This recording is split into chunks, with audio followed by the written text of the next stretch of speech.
Totoo ngang hindi matatawaran ang pagmamahal ng isang ina para sa kanyang mga anak dahil handa silang magsakripisyo at maibigay ang lahat para sa mga ito sa abot ng kanilang makakaya. Pero paano kung isang araw magising ka at sabihin sa iyo ng iyong ina na mahal ka niya hindi bilang isang anak, kundi nais kanyang maging kabiyak ng kanyang puso? Ito ang eksaktong sinabi ng isang 36 na taong gulang na ina sa kanyang 19 na taong gulang na anak. Humingi pa siya ng tawad sa kanyang anak matapos niya itong ipagtapat. Hindi din daw niya alam kung ano ang magiging reaksyon ng kanyang anak sa sinabi niyang iyon dahil siya ang nag-iisang tunay na ina nito at sa dinami-dami ng lalaki sa mundo, sa anak pa niya siya na humaling ng husto. At ano sa tingin niyo ang naging reaksyon ng kanyang anak sa ipinagtapat na pagmamahal ng kanyang tunay na ina? Tiyak na magugulat ka sa sinabi at ginawa ng kanyang anak. Nagsimula ang kwentong ito 18 taon na ang nakalilipas. Ang babae ay si Monica at siya ay 16 na taon pa lamang noong panahong iyon. Si Monica ay nagsilang ng isang sanggol na lalaki at ito ay si Carlos. Matapos niya itong ipanganak, agad din niya itong ipinaampon. At makalipas nga ang 18 taon, nagpasya si Monica na gusto na niyang makilala ang ipinaampon niyang anak. Agad niya itong hinanap sa social media.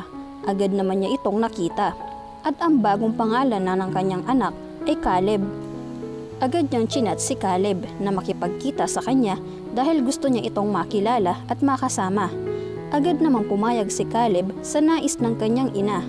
Ngunit ang hindi alam ng mag-inang ito na dito na magsisimulang maging komplikado ang kanilang mga buhay. Makalipas ang ilang linggo ng kanilang madalas na pagkikita at punan ang mga taong hindi sila nagkasama bilang mag-ina, biglang mayroong kakaibang naramdaman si Monica. Agad din niyang napagtanto na sobrang nahuhulog na ang kanyang loob sa 19 na taong gulang niyang anak na si Caleb.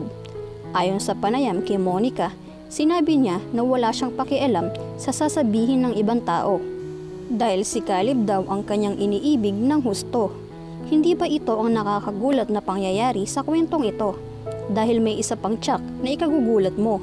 Dahil ang anak niya si Caleb ay nagtapat din ng pag-ibig sa kanyang ina. Sabi pa ni Caleb sa isang panayam, hindi niya nakikita si Monica bilang kanyang ina.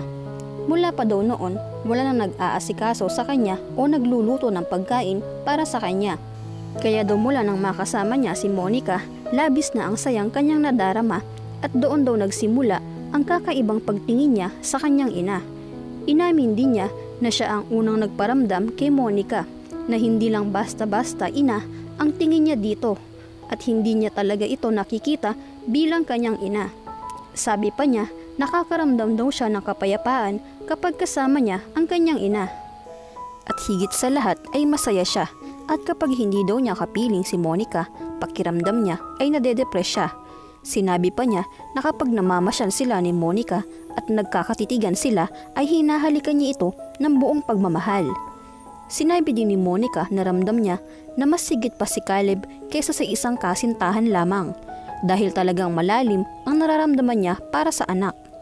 Noong una daw nawiwirduhan siya sa nararamdaman niyang iyon. Ngunit ngayon ay hindi na siya nawiwirduhan sa pagmamahal niya sa kanyang anak dahil mahal na mahal daw niya ito.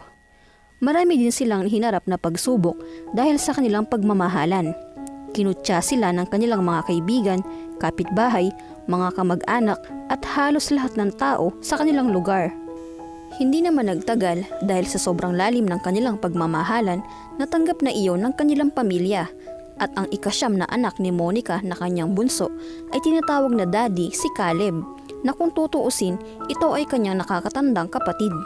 Napaka-komplikado nga ng pangyayaring ito dahil halimbawa kung magkaroon ng anak si Monica at Caleb, ang anak na iyon ni Caleb ay magiging kapatid din niya at si Monica naman magiging apo na niya ang magiging anak niya kay Caleb. At bago pa nga mangyari ang napaka-komplikadong pangyayaring iyon, isinumbong na sila ng isa nilang kapitbahay sa otoridad. Hinatulan ang kanilang pagmamahalan na guilty. Pinagbawalan sila na makita ang isa't isa sa loob ng 1.5 taon. Nakulong din silang dalawa dahil sa kanilang pagmamahalan. Ngunit hindi pa dito nagtatapos ang kwentong ito dahil kahit nasa loob ng rehas si Caleb, sinabi niya na kami pa rin kahit hindi kami magkasama. Hindi man namin nakikita ang isa't isa, ngunit sa puso ko lagi ko siyang kasama dahil mahal na mahal ko pa din siya ng buong puso. Nangako din sila sa isa't isa na ipaglalaban nila ang kanilang pagmamahalan at sumang-ayon ang lahat sa kanilang pagmamahalan. Umapela sila sa publiko para ibigay ang kanilang legal na pondo dahil nagpaplano sila na pumunta sa ibang lugar kung saan walang magsasabi na illegal ang kanilang pagmamahalan. Nais din nilang ipaglaban ang genetic sexual attraction o GSA relationships. Sinabi pa ni Caleb na hindi na niya plano na mainlove pa sa iba at hindi daw maaaring sabihin sa kanya kung sino ang dapat niyang mahalin at ang hindi dapat. Sinabi naman ni Monica na sa loob ng 19 na taon, si Caleb ang pinakamagandang nangyari sa kanyang buhay at gusto niya itong makasama hanggang sa huli niyang hininga at ayaw niya itong mawala sa buhay niya. Sinabi din niya na mahal ng mga anak niya si Caleb at hindi sila mapaghihiwalay ng korte at kahit pa ng rehas. Handa din daw si Caleb na hintayin si Monica hanggang ito ay makalaya sa kulungan. May isang grupo naman ang sumusuporta sa kanila. Ito ay ang Native American Apache tribes. Sila din ang sumusuporta kay Christina Shay na may advokasya tungkol sa mga katulad nilang nagmamahalan ng kapamilya o kamag-anak at tinatawag silang consanguineous people. At dito na po nagtatapos ang video ito.